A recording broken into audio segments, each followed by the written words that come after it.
જય માતાજી મિત્રો, રૂબી કિચન કિંગમાં તમારું સ્વાગત છે।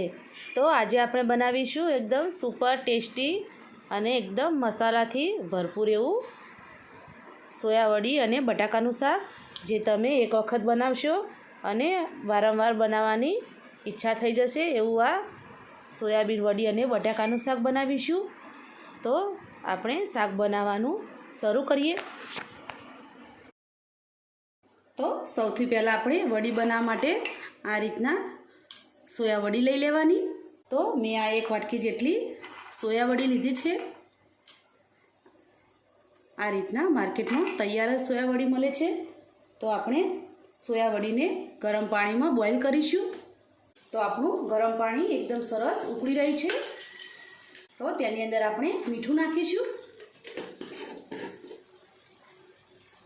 સોયાવડી સ્વાદમાં એકદમ મોળી હોય છે। તો આ રીતના જ્યારે પાણી ઉકળે ત્યારે તેની અંદર મીઠું નાખી દેવાનું, એટલે જ્યારે સોયાવડી આપણે ખાઈએ ત્યારે તેનો ટેસ્ટ સરસ આવે। તો આપણે સોયાવડી નાખી દઈશું। આ રીતના એક વખત મિક્સ કરી દેવાનું અને વડી ફૂલે ત્યાં સુધી 5 મિનિટ માટે તેને આ રીતના પાણીમાં ઉકળવા દઈશું, એટલે વડી એકદમ સરસ સોફ્ટ થઈ જશે। તો 5 મિનિટ થઈ ગઈ છે, વડી એકદમ સરસ સોફ્ટ થઈ ગઈ છે। તો આપણે ગેસને બંધ કરી દઈશું। તો આપણે વડીને ઢાંકીને 5 મિનિટ માટે રેસ્ટ આપીશું। તો આપણી 5 મિનિટ પછી વડી જોઈશું તો એકદમ સરસ આ રીતના સોફ્ટ થઈ ગઈ છે। તો હવે તેનું આપણે બધું પાણી એકદમ સરસ આ રીતના કાઢી લેવાનું દબાવીને। તો આ રીતના આપણે બધી વડીનું પાણી કાઢી લઈશું।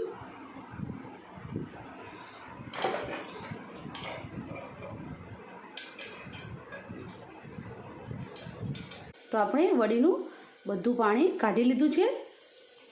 તો આપણે શાક બનાવવાનું શરૂ કરીએ। તો આપણે વડીનું શાક કુકરમાં બનાવીશું, એટલે ફટાફટ બનીને તૈયાર થઈ જાય। સૌથી પહેલાં કુકરની અંદર તેલ નાખીશું। તમે આ રીતના ક્યારેય પણ વડીનું શાક નહીં બનાવ્યું હોય એ રીતના આપણે આજે વડીનું શાક બનાવીશું। તો આપણે આ રીતના કુકરમાં ચારે બાજુ તેલને ફેલાવી લેવાનું। તો આપણું તેલ ગરમ થઈ ગયું છે, એની અંદર આપણે સૌથી પહેલાં વડી નાખીશું। તો આપણે તેલમાં વડીને એકદમ સરસ ફ્રાય કરી લેવાની છે। આ વડી આ રીતના ફ્રાય કરવાથી તેનો શાકનો સ્વાદ એકદમ સરસ આવશે। તમે અત્યાર સુધી આવું શાક ક્યારેય નહીં ખાધું હોય એ રીતના શાક બનશે। તો આપણે વડીને એકદમ સરસ તેલમાં સાંકળવા દઈશું। તમે જોઈ શકો છો વડી એકદમ સરસ સંતળાઈ ગઈ છે। જેમ જેમ વડી સંતળાશે તેમ તેમ તે એકદમ ક્રિસ્પી થશે। તો આ રીતના એ દબાવવાનું, એટલે થોડું ઘણું તેનું પાણી હોય તે પણ બળી જાય। સરસ સંતળાઈ ગઈ છે।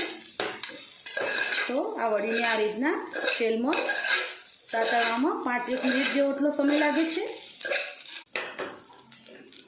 તો આપણી વડી એકદમ સરસ સંતળાઈને તૈયાર થઈ ગઈ છે। તો તેને આપણે કાઢી લઈશું। તો આપણે તે જ કુકરની અંદર ફરી આપણે તેલ નાખીશું।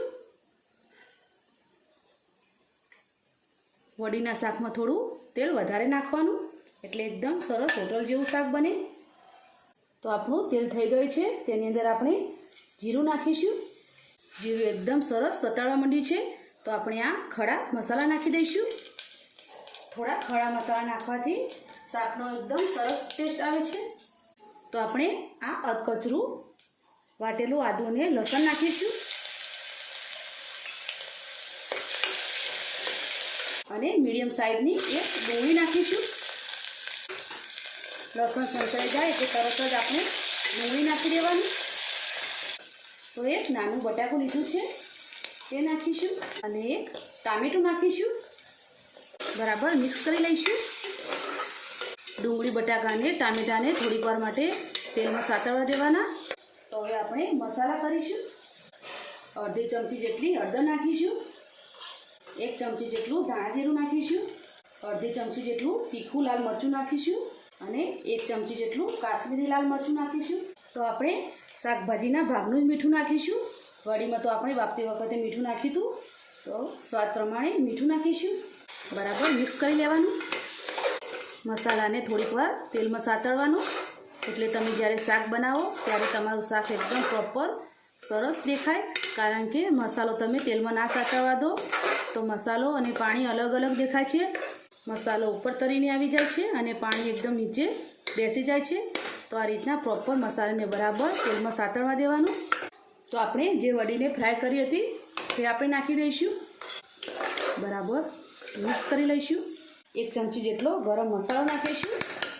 આ કિચન કિંગ મસાલો છે, તેનાથી શાક એકદમ સરસ ટેસ્ટમાં બને છે. બરાબર મિક્સ કરી લઈશું. તો હવે આપણે પાણી નાખીશું. તમારે કઈ રીતના ગ્રેવી જોઈએ છે તે રીતના તમારે પાણી નાખવાનું. બરાબર મિક્સ કરી લેવાનું. મેં અત્યારે 1 ગ્લાસ જેટલું પાણી નાખ્યું છે. તો કુકરનું ઢાંકણ બંધ કરી દઈશું. 2 થી 3 વિસલ થવા દેવાની, એટલે આપણું શાક બનીને તૈયાર થઈ જશે. તો આપણી 2 વિસલ થઈ ગઈ છે. શાકને ચેક કરી લઈશું. તો આપણું શાક એકદમ સરસ બનીને તૈયાર થઈ ગયું છે. તો આપણે ધાણા નાખી દઈશું અને શાકને સર્વ કરી લઈશું. તો આપણે શાકને સર્વ કરી લઈશું.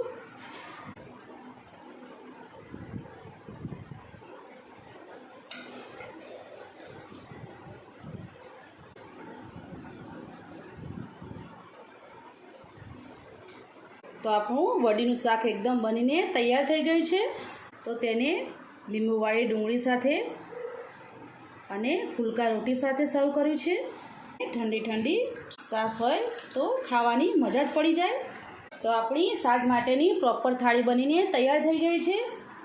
તો એકદમ સરસ એવું આપણું સરસ વડીનું શાક બનીને તૈયાર થઈ ગયું છે.